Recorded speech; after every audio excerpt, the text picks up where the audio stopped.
Praise the lord పిల్లలు, welcome to beginner class. అందరు సిద్ధంగా ఉన్నారు కదా? మనం ప్రార్థనతో లెసన్ స్టార్ట్ చేసుకుందాం. అందరూ మోకరించి చేతులు జోడించి కళ్ళు మూసుకో. పరిశుద్ధ దేవానికి స్తోత్రం చెల్లిస్తున్నామయ్యా. మీ సన్నిధి మా మధ్యలో ఉంచండి ప్రభా. మీరు పిల్లలతో మాట్లాడండి అయ్యా. వారి హృదయాలను తెరవండి యేసయ్యా. నీ రక్షణ వారు గ్రహించడానికి మీరు సహాయం చేయమని యేసు పరిశుద్ధ నామంలో అడిగి వేడుకుంటున్నాము తండ్రి, ఆమెన్. ఈరోజు మనము 29th లెసన్ చూసుకుందాం. ఇథియోపియా మంత్రి క్రీస్తును అంగీకరించుట. ఇంగ్లీష్లో ఇథియోపియన్ మినిస్టర్ యాక్సెప్ట్ క్రైస్ట్. దీంట్లో కంటత వాక్యము రోమియోలకు రాసిన పత్రిక 10వ అధ్యాయము 9వ వచనము. అదేమనగా, యేసు ప్రభువని నీ నోటితో ఒప్పుకొని దేవుడు మృతులలో నుండి ఆయనను లేపెనని నీ హృదయమందు విశ్వసించిన ఎడల నీవు రక్షింపబడదువు. ఇంగ్లీష్లో Romans 10th chapter 9th verse. If you declare with your mouth Jesus is Lord and believe in your heart that God raised him from the dead, you will be saved. యేసు ప్రభువు సిలువలో తన ప్రాణం నర్పించాడు కదా.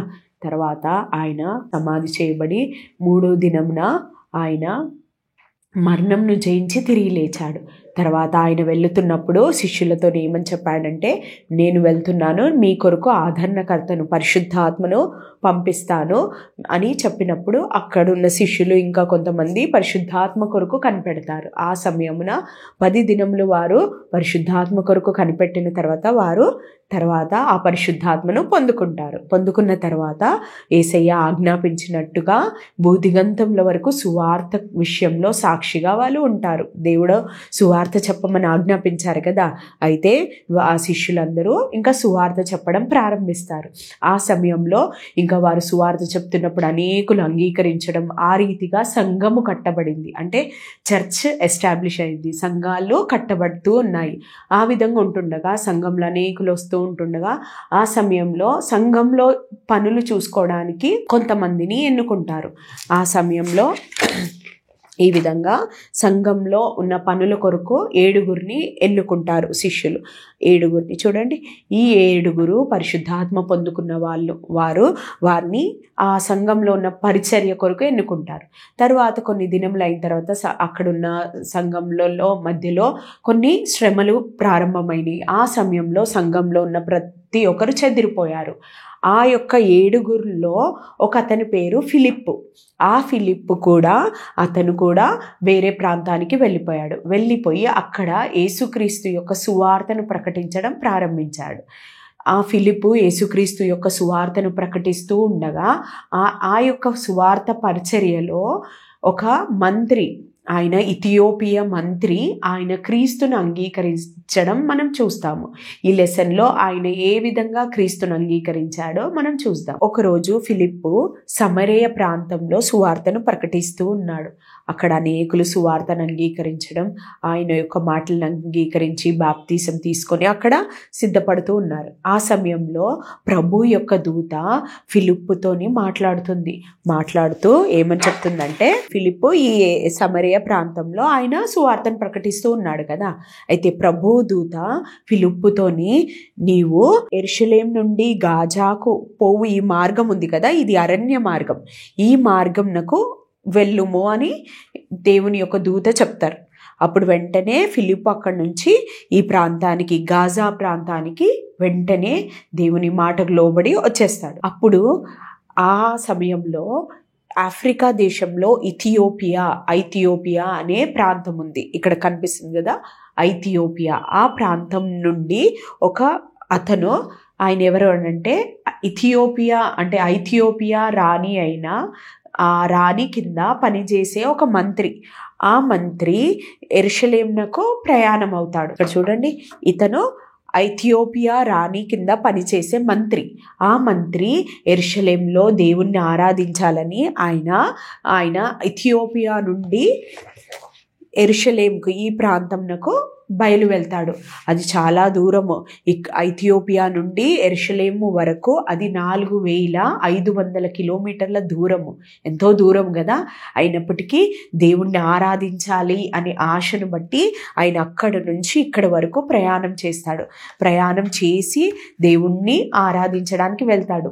అయినప్పటికీ ఆయన మందిరంలోనికి వెళ్ళే అవకాశం లేదు. అయినా దేవుణ్ణి ఆరాధించాలి అనే ఆశతోని ఆయన ఎంతో దూరము, ఎన్నో కిలోమీటర్ల దూరం ప్రయాణం చేసి దేవుణ్ణి ఆరాధించడానికి యెరూషలేంలోకి వెళ్తాడు. చూడండి, ఇక్కడ ఆయన ఇథియోపియా నుండి యెరూషలేమునకు వచ్చిన తర్వాత అక్కడి నుంచి ఆరాధించిన తర్వాత ఆయన తిరిగి ప్రయాణం ప్రారంభించాడు. ఈ విధంగా ప్రయాణం తిరిగి రిటర్న్ అతని దేశానికి ప్రయాణం చేస్తూ ఉండగా ఆయన గాజా ప్రాంతానికి వస్తాడు.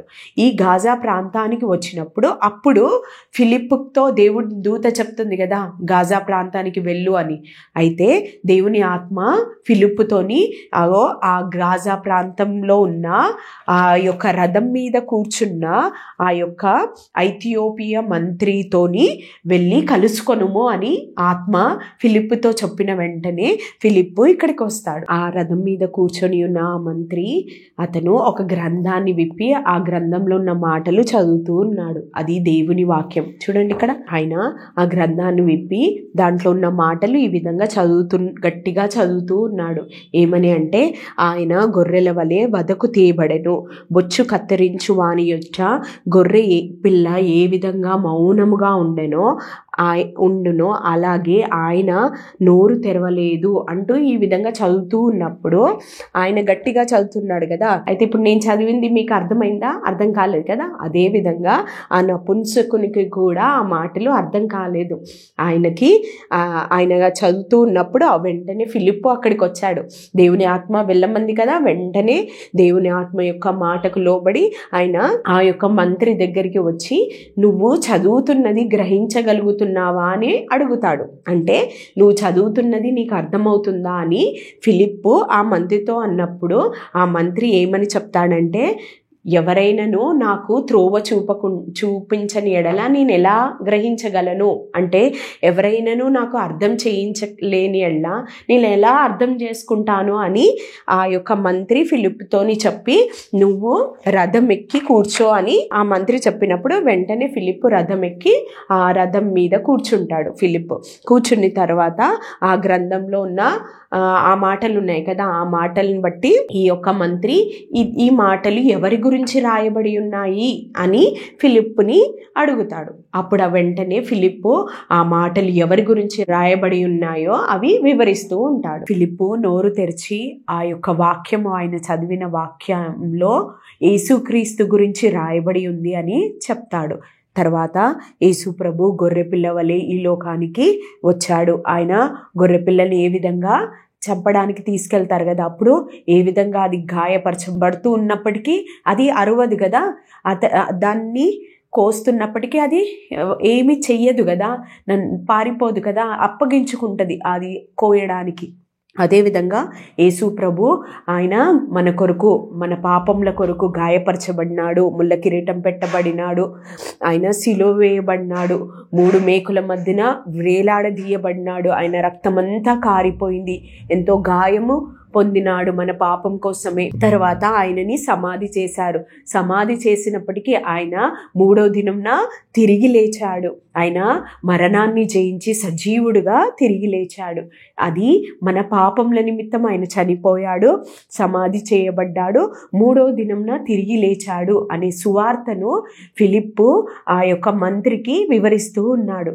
ఈ విధంగా ఈ యొక్క యేసు ప్రభు సిలువలో నీ పాపముల కొరకు చనిపోయాడు అని నువ్వు విశ్వసిస్తే, నువ్వు నమ్మితే, నీ హృదయంలో ఆయనని నువ్వు ప్రభువుగా రక్షకునిగా అంగీకరించిన ఎడల అప్పుడు నువ్వు రక్షింపబడతావు అని ఫిలిప్పు ఆ మంత్రితో చెప్తాడు. తర్వాత ఆ యొక్క మంత్రి ఆ మాటలన్నిటికీ అంగీకరిస్తాడు. అంగీకరించిన తర్వాత ఇంకా ఫిలిప్పు అప్పుడు ఎప్పుడైతే ప్రభువుగా రక్షకునిగా నువ్వు నీ హృదయంలో అంగీకరిస్తావో ఆ సమయంలో నీవు నీటి ద్వారా బాప్తీసము తీసుకోవాలి. బాప్తీసం గురించి కూడా ఆయన వివరించి ఉండవచ్చు. ఎందుకంటే మనము అంతరంగంలో యేసు ప్రభువుని అంగీకరించినప్పుడు అది బాహ్యంగా అందరికీ తెలిసేలాగున మనము నీటిలో ముంచబడి మళ్ళీ తిరిగి లేపి ఈ విధంగా బాప్తీసం ఇస్తారు. మీరు బహుశా చూసి ఉండొచ్చు కదా. ఈ విధంగా నీటి ద్వారా బాప్తీసం గురించి కూడా ఆయన ఫిలిప్పు మంత్రితో వివరించాడు.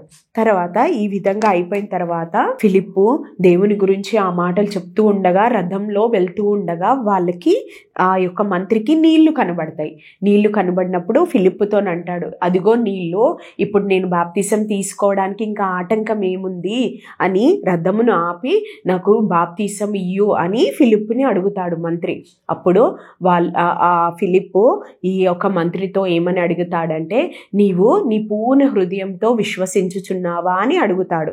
అప్పుడు ఈ యొక్క మంత్రి ఫిలిప్పుతో ఏం చెప్తాడంటే, నేను యేసు ప్రభువును దేవుని కుమారుడుగా అంగీకరిస్తున్నాను, విశ్వసిస్తున్నాను అని ఒప్పుకుంటాడు.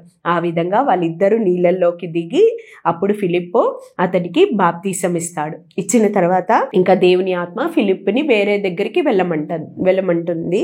తర్వాత ఆ మంత్రి ఆయన పొందుకున్న రక్షణ ఉంది కదా, యేసు ప్రభును తన సొంత రక్షకునిగా అంగీకరించి బాప్తీసం తీసుకున్నాడు కదా, ఆయన రక్షణ పొందుకున్నాడు. ఆ ఆనందం అతని హృదయంలో ఎంతో ఉంది. ఇంకా ఎంతో సంతోషంతో తిరిగి ఆయన యొక్క త్రోవలో వెళ్ళిపోయాడు. ఎంతో ప్రయాణం చేసి ఆయన యెరూషలేముకి వెళ్ళాలని ఆసక్తితో వెళ్ళాడు కదా. అయితే తిరిగి వచ్చేటప్పుడు ఆయన సువార్త విని యేసును అంగీకరించి ఆయన రక్షణ పొందుకున్నాడు. ఎంతో ఆనందంతో తిరిగి ఆయన ఉన్న ఆ యొక్క ఇథియోపియా అనే ప్రదేశానికి తిరిగి వెళ్ళిపోయాడు. ఈ విధంగా ఇప్పుడు మనం చూసినట్లుగా ఇథియోపియా అనే ప్రాంతం నుండి, ఆఫ్రికాలో ఉన్న ఈ ఇథియోపియా ప్రాంతం నుండి యెరూషలేమునకు ఆ మంత్రి ఎంతో కిలోమీటర్ల దూరం ప్రయాణం చేశాడు దేవుణ్ణి ఆరాధించడానికి. కానీ తిరిగి వచ్చేటప్పుడు ఆయనను క్రీస్తును పొందుకున్నాడు. యేసయ్య సువార్తను అంగీకరించి రక్షణ ఆనందముతో తిరిగి ఆయన ఇథియోపియాకి వచ్చాడు. వచ్చిన తర్వాత ఆయన పొందుకున్న ఆ క్రీస్తును ఆయన్నే పెట్టుకోలేదు, కానీ అనేకులకి ఆ క్రీస్తును పరిచయం చేశాడు, ఆ సువార్తను ప్రకటించాడు. ఆ విధంగా అనేకులు ఆ ప్రాంతంలో క్రైస్తవులుగా మార్చబడినాడు. ఇప్పుడు మనం చూస్తున్నట్లయితే ఈ ఆఫ్రికా ఖండం ఉంది కదా, ఈ ఆఫ్రికా ఖండంలో ఎక్కువ శాతం క్రైస్తవులు ఎక్కడున్నారంటే ఈ ఇథియోపియా ప్రాంతంలోనే. అన్ని ప్రాంతాలతో పోలిస్తే ఇథియోపియా అనే ఈ ప్రాంతంలో క్రైస్తవులుగా పిలువబడేవారు అనేకులు ఆ ప్రాంతంలో ఉన్నారు. చూడండి, ఆ ఇథియోపియా మంత్రి క్రీస్తును అంగీకరించి అనేకులకి క్రీస్తును పరిచయం చేశాడు కదా. ఈ విధంగా ఈ యొక్క రక్షణ ఆనందంతో ఆయన ఉండి ఆ రక్షణ ఆనందం అనేకులకి పంచుకొని ఎంతో సంతోషంగా ఉన్నాడు. ఇంతవరకు లెసన్ మీకు అర్థమైందని నమ్ముచున్నాను. ఇప్పుడు కొన్ని విషయాలు మనం ఈ లెసన్ ద్వారా నేర్చుకుందాం. ఏ విధంగా అయితే ఫిలిప్పు చెప్తున్న మాటలు, ఆ దేవుని మాటలు, సువార్త మాటలు విని ఆ యొక్క మంత్రి రక్షణ పొందుకున్నాడు కదా, యేసయ్యను సొంత రక్షకునిగా అంగీకరించాడు. ఇంకా నీటి ద్వారా బాప్టిజం తీసుకొని రక్షణ ఆనందంతో తన ఇంటికి వెళ్ళిపోయాడు. అదేవిధంగా ఇప్పుడు ఆ అనుభవం మన జీవితంలో కూడా అనుభవించాలంటే ఏం చేయాలో ఇప్పుడు మనం నేర్చుకుందాము. ఇక్కడ మీకు కనబడుతుంది కదా, ఇది పాపం అనే హృదయము. మనం అందరము పాపులము కదా. పాపము అంటే అది ఆజ్ఞాతిక్రమము, దేవుడు చెప్పిన మాటకు వినకపోవడము, దేవుడు చెప్పిన మాటకి లోబడకుండా ఉండడమే పాపము. అయితే మీరు ఆ పాపము అంటే ఎన్నోసార్లు మీరు ఏం చేస్తూ ఉంటారు, మీరు అందరినీ కొడుతూ ఉండడము, ఇంకా హేళన చేస్తూ ఉండడం ఇక్కడ కనిపిస్తుంది కదా, ఇంకా ఫైటింగ్ చేసుకోవడము, తిట్టడము, ఇంకా హేళనగా మాట్లాడడం, అవన్నీ చేస్తూ ఉంటారు కదా. అదంతా పాపము. ఆ పాపంను బట్టి మన హృదయము ఏ విధంగా ఉంది, చీకటిగా ఉంది. పాపంతో నింపబడిన హృదయము ఏ విధంగా ఉంటుంది, అక్కడ చీకటి, పాపపు క్రియలన్నీ బయటికి వస్తూ ఉంటాయి కదా. మనం అన్ని క్రియలు, పాపపు క్రియలు చేస్తాము. ఎందుకంటే మన హృదయములో పాపం ఉంది కాబట్టి దేవునికి మనం దూరం అయిపోయాము. అయితే దీని నుండి మనం విడుదల పొందాలంటే ఏం చేయాలి, మనము యేసు ప్రభు మన పాప శిక్ష అంతా ఆయన మీద మోసుకున్నాడు సిలువలో. యేసు ప్రభు ఈ యొక్క శిక్ష మనం చేస్తున్న పాపంను, నువ్వు చేస్తున్న పాపంకి అంతటికీ శిక్ష రావాలి కదా. అయితే ఆ శిక్ష అంతా యేసుక్రీస్తు సిలువలో భరించాడు. ఆయన గాయపరచబడ్డాడు, ఆయన అవమానపరచబడ్డాడు, ఆయన తన రక్తమంతా కార్చాడు సిలువలో. ఆయన 3 మేకుల మధ్యలో వేలాడదీయబడ్డాడు. ఈ విధంగా యేసు ప్రభు సిలువలో నీ పాపమంతా మోసుకొని ఆయన భరించాడు. అయితే ఆ యేసు ప్రభు అవును నా పాపం నిమిత్తమే సిలువ వేయబడ్డాడు, నా కోసమే యేసయ్య సిలువలో మరణించాడని నువ్వు ఎప్పుడైతే అంగీకరిస్తావో, అప్పుడు ఆయన నీ పాపమంతా ఆయన మోసుకున్నాడు అని నువ్వు ఎప్పుడైతే నమ్ముతావో, అప్పుడు ఆయన పాపంకు వచ్చు శిక్ష ఆయన భరించాడు కదా, అప్పుడు నీకేమిస్తాడు? జీవం ఇస్తాడు. అయితే దాని కొరకు నువ్వేం చేయాలి? యేసయ్యని అంగీకరించాలి, యేసు ప్రభువును అంగీకరించాలి నీ హృదయంలో. అప్పుడు యేసు ప్రభు నీకు ఏమిస్తాడంటే ఒక నూతన హృదయం ఇస్తాడు. ఎప్పుడైతే యేసయ్యని నువ్వు నీ హృదయంలో అంగీకరించావో, అప్పుడు యేసు ప్రభు నీకు ఒక నూతన హృదయాన్ని ఇస్తాడు. ఆ నూతన హృదయంలో ఇప్పుడు ఎవరు ఉండాలి? యేసు ప్రభు ఉండాలి కదా.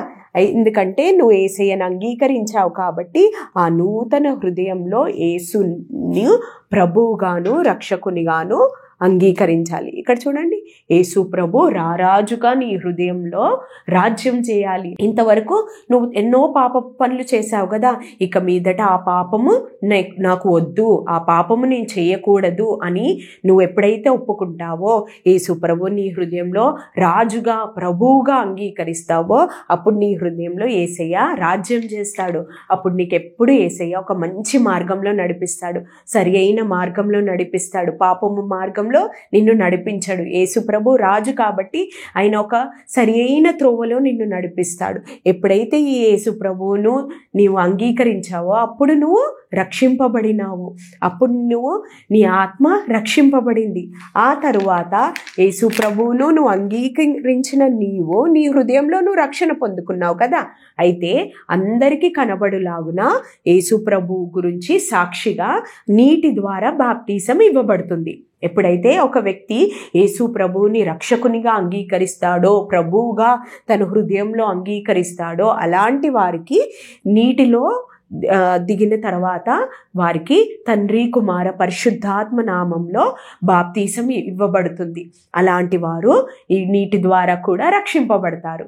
ఇంకా వారు అనేకులకి సాక్షిగా ఉంటారు. అదేవిధంగా మంత్రి కూడా ఏం చేశాడు? నీటి ద్వారా బాప్తిసం తీసుకున్నాడు కదా, అందరికీ సాక్షిగా ఉండడానికి అది ఒక సాక్ష్యము. నీ హృదయంలో జరిగింది కదా రక్షణ, ఆ కార్యం అందరికీ కూడా తెలియనట్లుగా అందరి కళ్ళ యొక్క నీటి ద్వారా బాప్టిజం తీసుకుంటారు.